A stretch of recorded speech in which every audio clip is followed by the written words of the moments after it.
Hey there, fixers. So today we're gonna reset the maintenance light or the oil life on a 2016 Chevy Silverado. So this is how you do it. You're gonna be in information, or if you're in another, like let's say audio, you could just hit these buttons right here. You hit the left button, and it's gonna take you to there.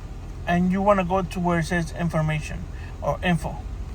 You're gonna hit the check mark or the center, and then you're gonna go up or down until you find oil life.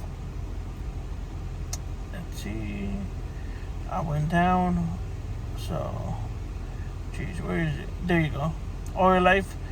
And then it says just to go right here, and it says reset. You press yes, well, you press the check mark. Are you sure? Yes.